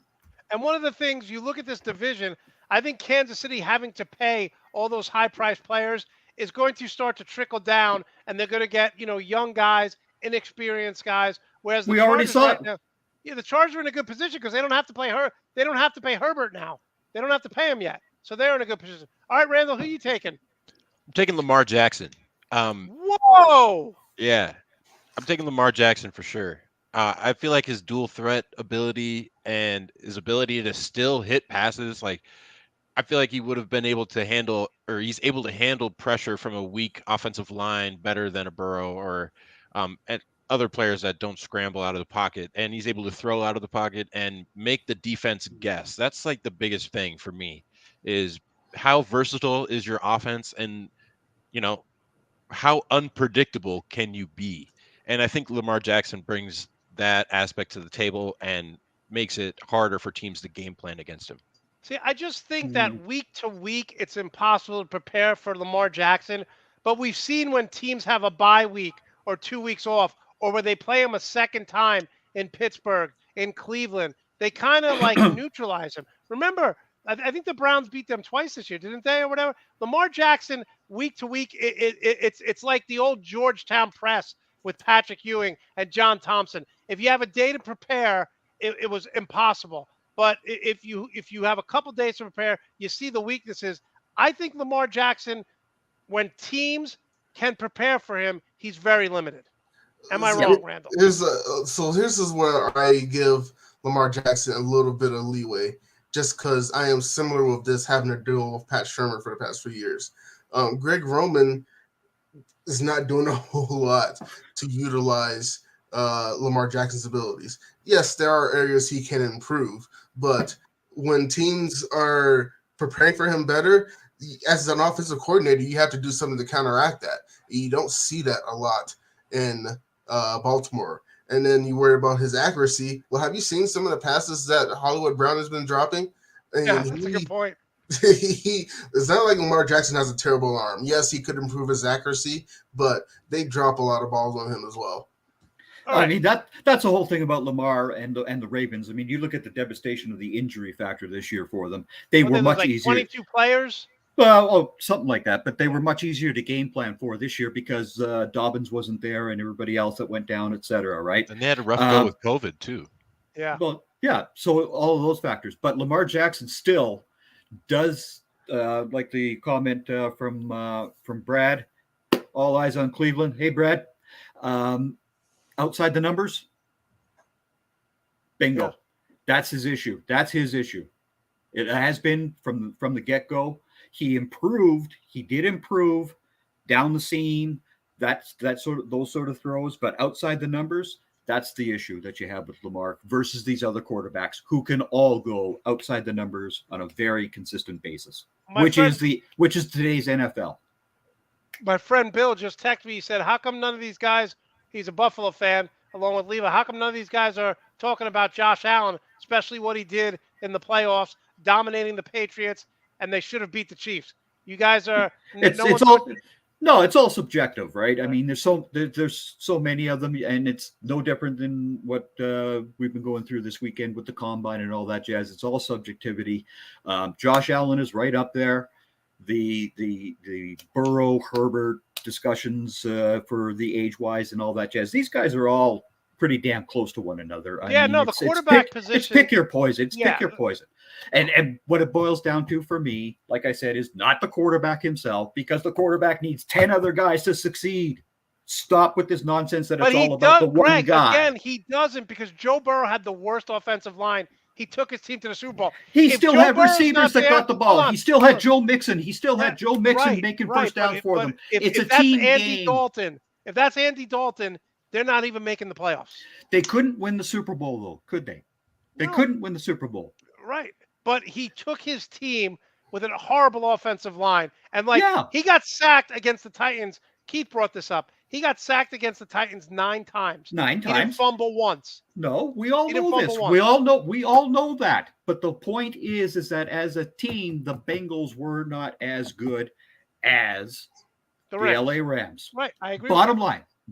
That's what football boils down to. The team that makes the fewest mistakes consistently throughout the whole year. That is the team that wins Super Bowls. They are the teams that win the Super Bowl. I look at the NFC East, right? Okay, Dallas had a very good year. Got bounced in the first round of the playoffs. What are you talking about? Haven't you read anything on Twitter? They won their division, in a crappy division. But I look at this division right now. Tom Brady's gone. New Orleans doesn't have a quarterback. Who the hell knows what Carolina's doing with Sam Darnold and Matt Ryan fading? I think the Saints, with their defense alone, if they just don't screw up on offense, is the best team in this division. We'll start with you, Randall. Is this the worst division in football next year? I would have to say so. I was struggling I was looking at all of the divisions and trying to figure out, what other pick that I could make, and I was struggling. I really couldn't find one. I was looking at the AFC North with Cleveland and the Colts and the Steelers, but even Cleveland and the Steelers are still formidable without Baker Mayfield playing very well, or now the absence of Ben Roethlisberger. They still have decent rosters, but yeah, they're still not as bad as the South, as you mentioned. I mean, the Steelers are talking about Mason Rudolph as their starting quarterback. Oh God! I mean, I think Mitchell Trubisky has proven he can win games. Yeah, how can Mason Rudolph be your starting quarterback in that division? All right, Keith, is this the worst division in football? I think you have to say so. is Sam Darnold even still the quarterback I don't even know what's going on. the Panthers? No. They brought Matt Cam Rule Newton gave back. up on him quick. They brought Cam back, which was a disaster. Everyone, well, I won't say everyone. I knew Cam was a disaster because I knew Von Miller broke him in the Super Bowl, and he's been terrible since then. But I mean, the best quarterback in the division might be Jameis Winston, and that's not saying a whole lot. And yeah, Matt Ryan has been to a Super Bowl, but what has he done since then? It's just not. Yeah, there's not a whole lot going to be competitive. division. Greg, you agree with that division, right? Oh yeah, it's the worst in football, and it's not going to get any better because there's not one of these teams is going to be able to sustain themselves through an entire year without struggling. Not one. And Winston is a free agent, so we don't know if he's going back to the Saints, right? And that's why I said Jameis Winston in Denver. I think he'd be a perfect fit for them. You don't have to go whole hog. You can keep your ninth overall draft pick and build that defense up a little bit more, et cetera. That's why I love him there. Or somebody else. You don't need this big name guys. Like I keep harping about, and I'll hammer this home, all this nonsense talk about an elite quarterback, not one of them has more than one Super Bowl ring. Give me Greg, this Greg, bull. but It's hold bull. on, Greg. It's the Greg, play. It's the Greg, play. It's the Greg, play of the teams that matter. But Greg, the Jets have never won in part because they've never the Jets just voted after 1970 for their best quarterback of all time. You know what it was? Chad Pennington. Chad effing Pennington. So but you look at the Bears. The Bears' successes. The one season that the Bears had in '85 was all defense, et cetera, et cetera. We all know this. Sid Luckman, who didn't play his last snap in the league in 1950, still holds Bears records for quarterback play. I understand that quarterbacks. I understand that in the pass-happy league, a quarterback matters, but they are not the be-all and end-all of the game of football. No, that's but all I want people to stop with.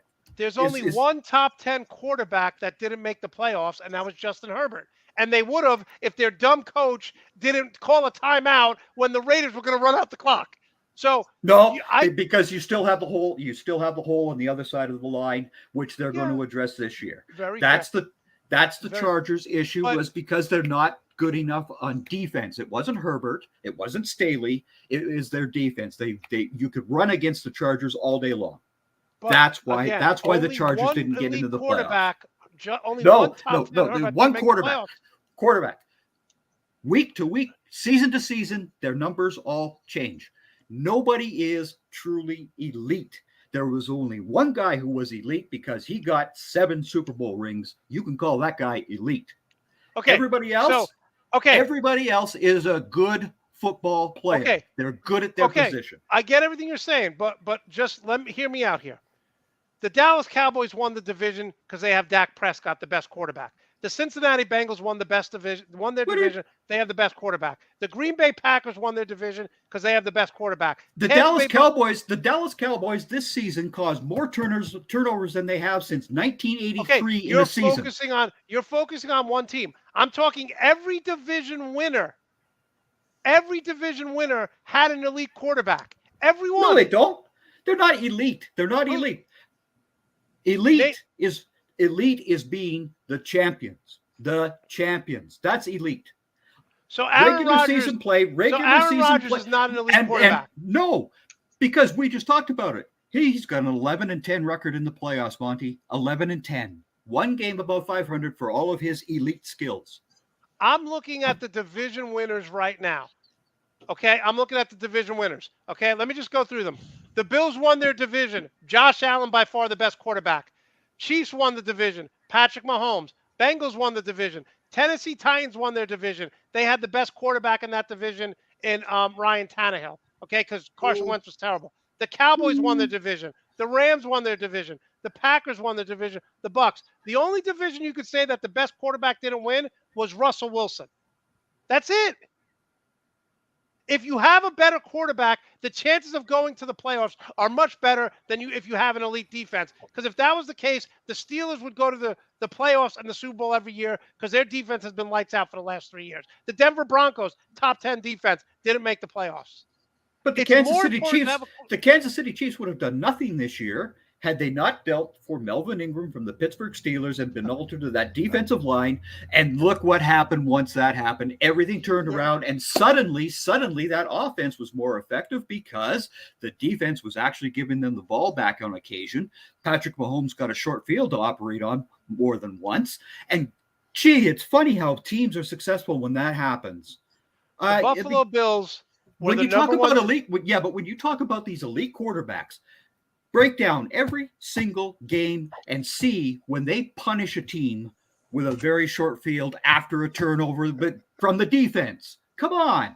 Okay, Keith and Greg get involved. Keith and Randall get involved in this. I'm going to say this. Okay, you just bring up a great point. You know, the defense, whatever. The Buffalo Bills were the number 1 defense in the NFL. Patrick Mahomes, on a cold, freezing day, dropped 42 on them. He scored 13. He scored a touchdown in 13 seconds. So the best defense in the NFL couldn't stop the best quarterback in the NFL. Randall, Keith, please chime in. I'll say what I have always said in the middle of you two in this argument is that quarterback can be a little overrated, and we see that by the horrible inflation of what it costs to get a quality quarterback in the NFL market. Defense still does matter in today's league. You're not going to win a championship without a top 15 defense. But in today's NFL, as we saw with the Chiefs against the Bills, the team, when all things are even, the team with the best quarterback will win. On that day, Patrick Mahomes is better than Josh Allen. When the Chiefs did lose, it's because Patrick Mahomes didn't have the great day that he did have. The defense didn't play terrible. They didn't really fall apart against the Bengals. What did fall apart was Patrick Mahomes. So quarterback can be overrated, but you will not win a championship in today's NFL if you do not have at least a top 10 quarterback. And the defense in the NFL in the Super Bowl, okay, just going over these stats here. The Cincinnati Bengals were 18th. The Los Angeles Rams were 17th. Now, conversely, if you go to offense with the Cincinnati Bengals and the Los Angeles Rams, okay, they were in the top 7 and top 6, scoring 27 and 27 points a game. They averaged the exact same points. So defense is important, but Randall, close this out. I think offense is more important. I would have to agree with you, Monty, but you do need a defense that's physical enough to slow them down at least a little bit, or to have them use more energy or go deeper in the playbook than they normally would. Offensive guys are trained to get wide open, to use their feet, to use their eyes, to beat any defender. I don't care how good they are. But the defenders have to make them slow down. So you got, bringing it back to the NBA, PJ Tucker, we all know, cannot guard Kevin Durant. Kevin Durant's going to put 50 on him, but he's going to make that 50 points the hardest. Hard 50 points every time. Yes. God bless PJ Tucker. And in this era, the only other thing I will add is because of the era that we are now in, defenses cannot play real defense anymore. They are so restricted and that's why the numbers are overinflated for these quote unquote elite quarterbacks. This is what I keep on. I will harp on this. We see that in college football. Alabama in a championship game can't stop anybody. Nick Saban knew 4 or 5 years ago, hey, man, I got to get some playmakers. That's why you're seeing a run of linebackers, tight ends, and wide receivers come out every year for Alabama. It's easier to outscore somebody than to stop somebody, for sure. Yes, it is, especially with the rule changes. Okay. The rule changes, and that's why I get so... But, Greg, you and I fundamentally agree about this, but I think the difference is I'm like, yeah, this is what it is now, and you keep saying, but it never used to be like that. No, it's not that it wasn't not used to be like that.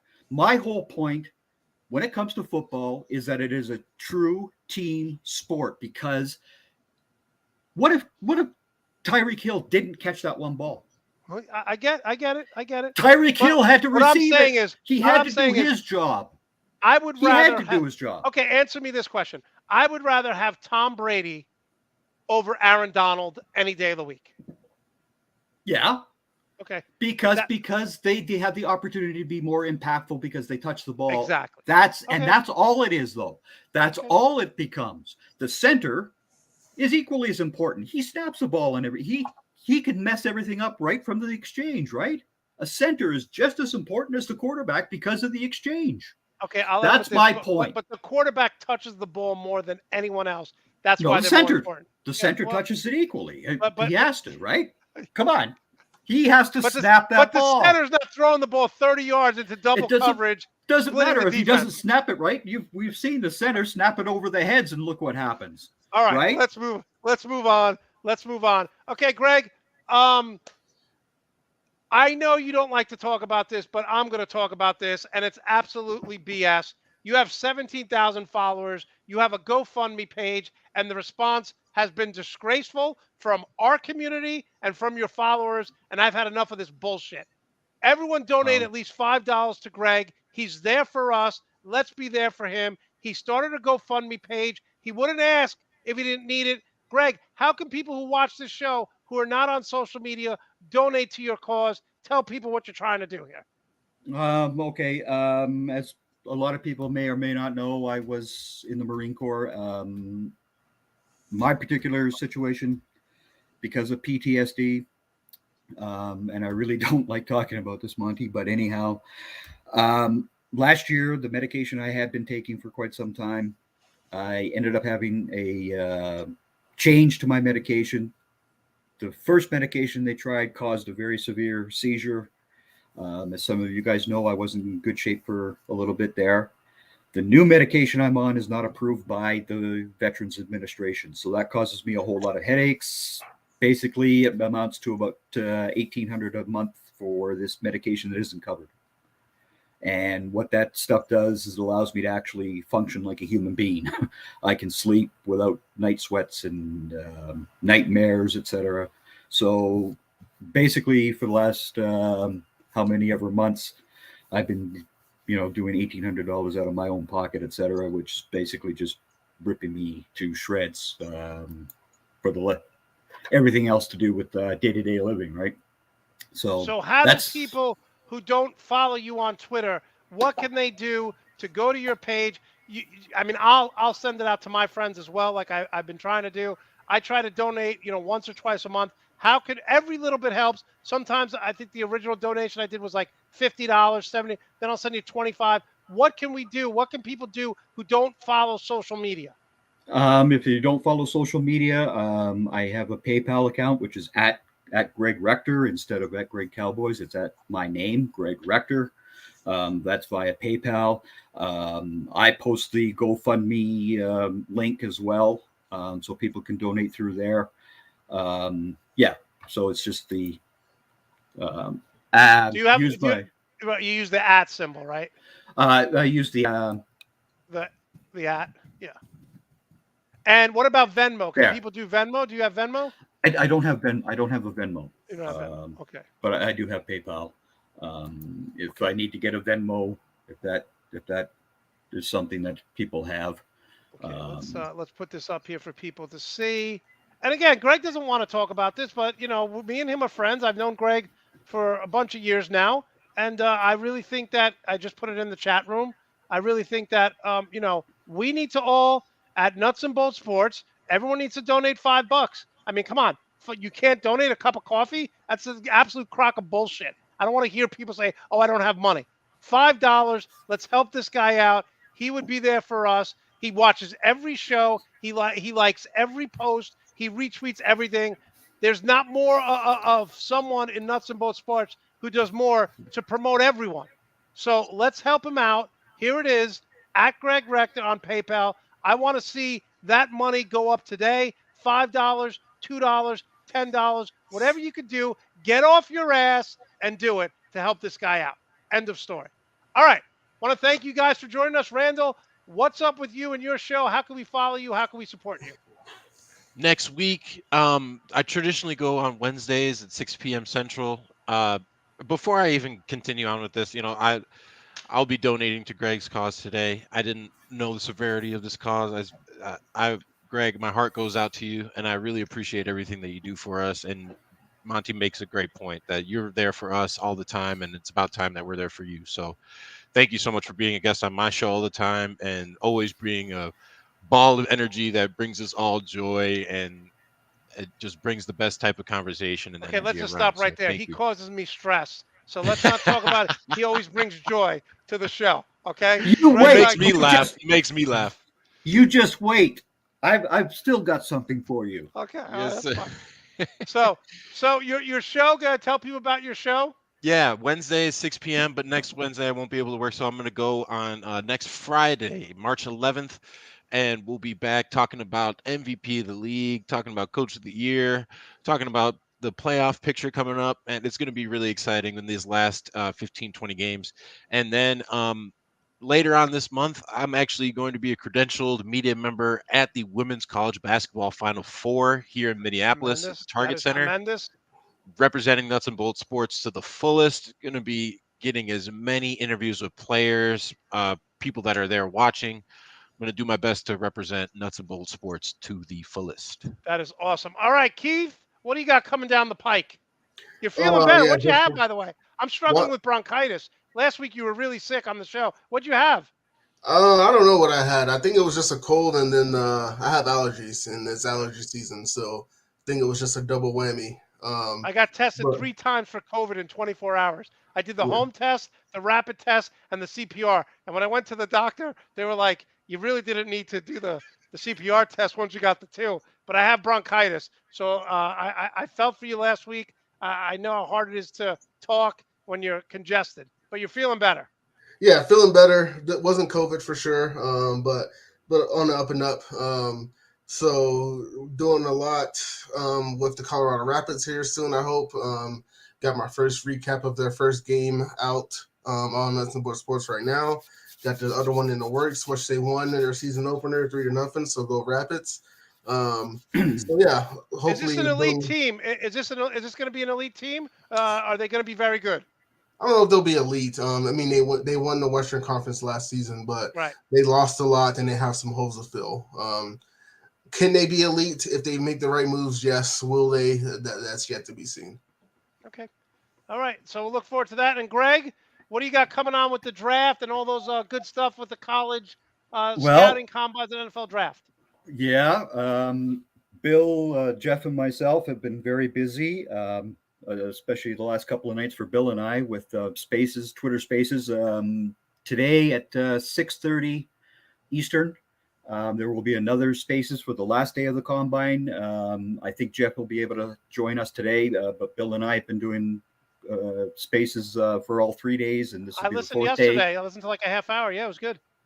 So we've got a handle on the draft and the combine. Of course, MBS will be doing the draft show on April 28th, 29th, 30th. Bill, Jeff, myself, various and sundry guests from time to time. We might even let you on there, Monty, that weekend. Well, sometime. Joe was asking me for one of them to host one of them, and depending on my schedule, usually on Thursday nights, I do a basketball clinic for kids Right. on Tuesday But night. And then Thursday is Friday all right though, Monty? Because Friday might be all right. Friday might be all right. Yeah, because Friday is the harder night because you have the second and third together Yes. instead of just the It's one rapid round. fire. Rapid fire. Well, it's a little bit faster, but it's the 2 round factor, right? So the Friday, I mean, if that would be probably more ideal, and we can find out who we're going to get Thursdays for that one. But we've got the draft. I'm doing Cowboys stuff. I'm doing social stuff, Raptors stuff. The other thing that we have to talk about is what happened yesterday. I was very upset after replying to you about Coach K, and I gave him his due in that reply, and you didn't even like it. You didn't retweet it or nothing. Because here's the I deal. gave him his kudos. No. Let me finish now. Let me finish. I gave the man his kudos that he deserves. and you didn't even acknowledge that I did so. Well, No, because the which original, hurt me deeply. because the original response between you and Joe started with, yeah. Because for those of you who don't know, what happened was, it's Coach K's last game. And anytime you have a legend coach, he walks out on the court, and ESPN is showing the Kansas-Texas game, and they split screen it. They don't play the crowd. They don't play people talking. They don't do anything. They're focusing on a Texas-Kansas game that means nothing. So I posted, are you kidding That's me? not our fault. No one likes Duke. That's not our. That's what Grayson Allen from. See, and Kyrie Irving and all these other Christian Laettner, all these other losers in life. They're all losers in life. Listen. They've got a couple of decent people that came out of there. RJ Barrett, because he's from Canada originally, so he's okay just to begin with. He couldn't be corrupted like most of them are. All right. And then you got Gary Trent Jr. Again, he's come up to Canada and he's really developed as a human being. Compared to when he was when he was at that hellhole. Now let's end the whole UNC Duke thing here. Roy Williams, more national titles than your Coach K, et cetera, UNC versus Duke and all that good stuff. Roy had more than in his time at UNC than your beloved Coach K did. You have to admit that. Well, Roy Williams has 3 rings, right? Yep. And in that same time frame, your beloved Coach K only got 2.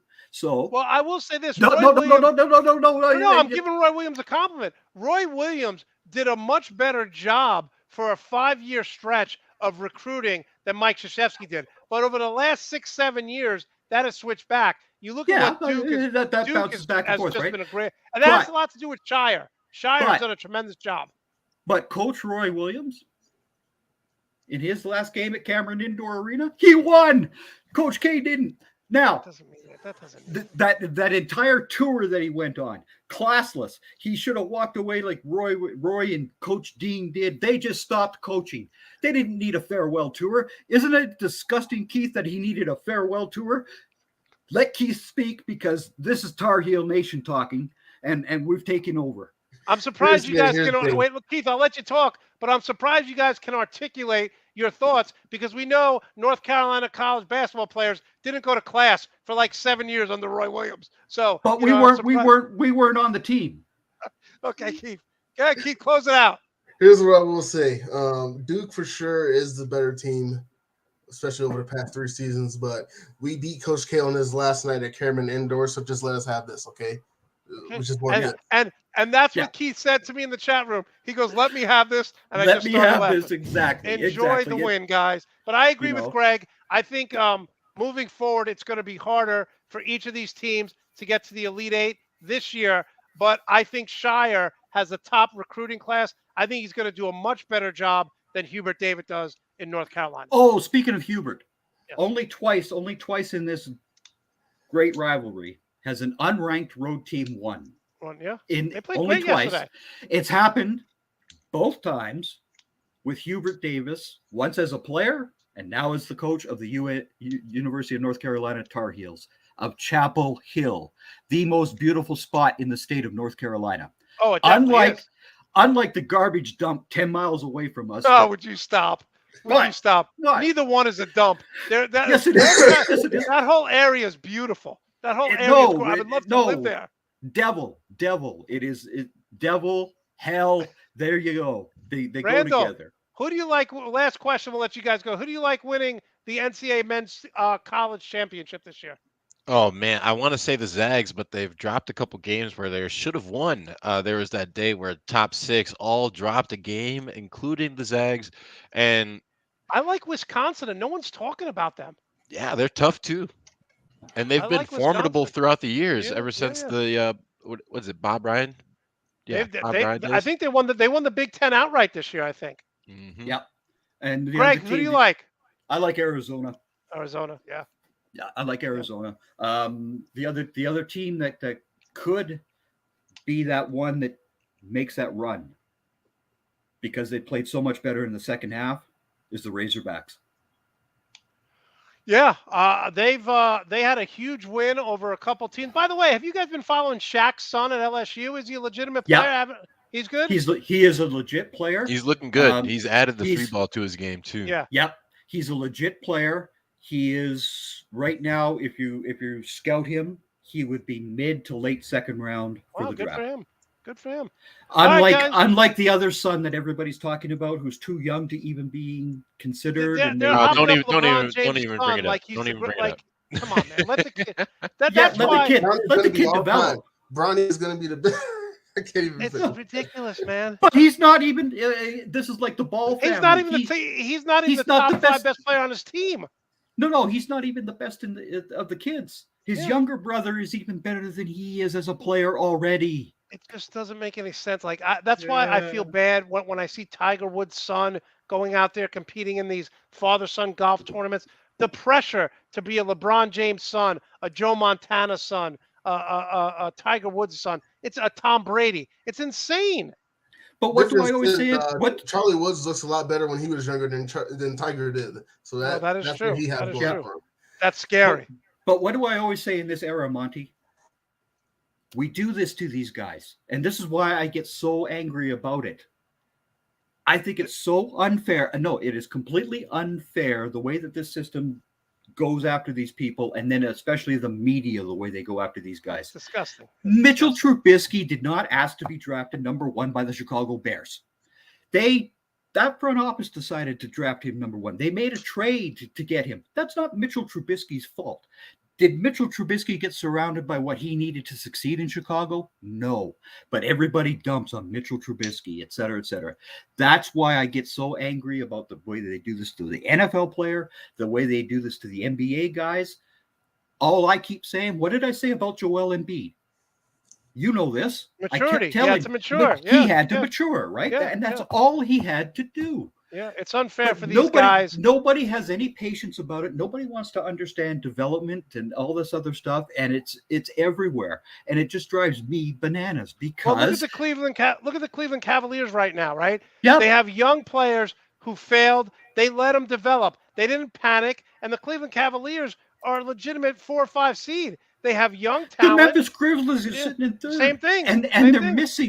missing Dylan Brooks, and they've been Oh, sitting Oregon there. Ducks.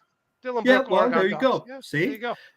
All right, So guys. that's why I get upset with the focus on the individual. It just drives me bananas. It does, because in the end of the day, the one cannot succeed on its own. All right, I'm going to end with this. Acknowledge it. I'm going to end with this, and you guys could hear it, and I just want to see your facial expressions. So I just want to ask this question. Would you go to a restaurant for 20 years that it was dirty, the food sucked, the service sucked, but you kept going? You were never satisfied at this restaurant, but you go there every Friday. For 20 years, the Knicks have sucked. And the fans keep watching this BS. Look at the faces here on Larry Johnson, Latrell Sprewell, the greatest New York Knick, Bernard King, and their owner, James Dolan. Look at James Dolan here. But here's the problem, guys. You keep supporting this incompetence. The Knicks are worth $6.3 billion. They are the highest revenue franchise in the NBA. So I don't want to hear these fake-ass Michael Rappaport and Spike Lee talking about, oh, we got to do something different. You've sucked for 20 years, and you keep going to the same restaurant. Knick fans, if you want James Dolan to finally do something, stop going to the games. Stop watching this crappy-ass team, okay? Stop telling me that Tom Thibodeau is a great coach. They're making $6.3 billion, and you keep supporting it. James Dolan has no motivation to win when you keep stuffing his pockets with money. You keep going to these games. You keep watching this team on TV. For what? For what? They are the worst run organization in sports, and they make the most money. So that's why I compare it to a restaurant. You go to a crappy-ass restaurant, you never go back. For 20 years, you failed, and you're still supporting this BS. You can't have it both ways. You can't go to the games and put millions of dollars in this guy's pocket and expect this lame-ass owner to change anything. Well, I totally agree with you, Monty. I got the same situation with America's team, the Dallas Cowboys. What the hell have they done for 26 years? In this century, 3 playoff wins. Give me a damn break, Monty. It's absolutely ridiculous. Do you see me wearing a jersey? Do you see me giving them any money? Yeah, no. Not a damn chance. I will remain a Cowboys fan because I have been one for 52 plus years. But yeah, the people are a bunch of lemmings that continue to give these guys and complain about it. Do something. And then they go crazy, right? I mean, the overreactions to everything that the Cowboys say and do, and that's why, like I said earlier, I get so mad with Steven and Jerry rushing to that microphone and the camera. And what's the number one franchise in the NFL, money making wise? Dallas Cowboys in the world. Yeah. They are number one in the world. Yeah. It's the Yankees, the Cowboys, the Knicks, and the Yankees are the only one who really competed for championships year in year out. The Dallas Cowboys haven't did it since the 90s. The Knicks haven't been to an NBA final since 1999. And these guys are on every sports show. Oh, we got to do this. We got stop supporting it. Stop supporting it. It's a joke. Even Julius Randle is fed up with it. He's arguing with assistant coaches. He's arguing with teammates, and then letting a slight shove by Cam Johnson get him irate to the point where he wants to shove a ref and then shove Cam Johnson just to let Cam Johnson hit the game winner on them later in the game. Like, you need to be on the court to win those games. And obviously he's too frustrated to care. You're battling for your playoff lives and you start a fight. And if you want to be a tough guy, don't throw a punch when there's 4 people in between you. Throw a punch when the both of you are standing there, right? Don't like try to a right hook or a left hook from 10 miles away. You get thrown out of the game. Well, yeah, it's not worth it. But again, this is the Knick mentality. 20 years, one playoff series win. Well, I mean, seriously, guys, look at the faces on the former Knicks here. Look how miserable they are. But I mean, this is the whole problem that you have with so many sports, Monty. Right? You can only have one team a year that wins it. Right. Well, I don't expect the Knicks to win a title every year. But I want them to compete for a title. Yeah. They don't get there. They never get there. And that's why I get so mad with the Cowboys, because this quote unquote talent that they have every year, blah, blah, blah. Well, it hasn't worked. That's why I'm not worried about getting Amari Cooper out of town. We haven't won playoff games with Amari Cooper. Yeah, we haven't won with Tank Lawrence. I don't care. Goodbye. Let's try somebody else. All I want from my team is like the Oregon Ducks. Keep me invested to week 9, 10. Yep. For the Knicks, I don't want to stop watching the game after January. For the Jets, by Halloween, the season's over. I mean, come on. What are we doing? At least, Keith, you had a run. You were competitive. You wanted him fired. And then I think Denver won like 3 or 4 games in a row. And you were battling for a playoff. At least you're semi-interested. Just keep me interested, Knicks, until March Madness comes on. But all these former athletes and all these, players and actors who keep going to these Knick games, Spike Lee pays a hell of a lot of money. Michael Rappaport pays a hell of a lot of money for these tickets. You're adding to the incompetence. That's all I'm saying. All right, guys. Thank you so much for joining us. I want to thank Keith. I want to thank Randall. I want to thank Greg. Again, go to Greg Rector at PayPal and let's get him some money, please. This is something that he doesn't really want to promote, but I have to do it. Let's get him some money, and we'll see you guys next Sunday. We are going to start a Monday show doing Monday NBA talk, but I have to get my wisdom teeth pulled out next Monday. So the following Monday, we will be on the air like we used to, 7 p.m. Eastern. We'll see you guys down the road. Thanks so much. Thanks, Monty. Right. Take care, Monty. All right. Great job, guys, as always. Peace out. So I want to thank all those guys that did a tremendous job. And in the immortal words of Arnold Schwarzenegger, I'll be...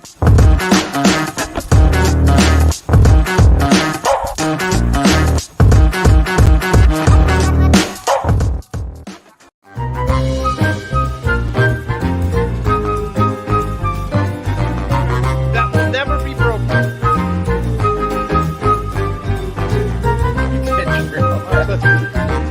They hit great shots.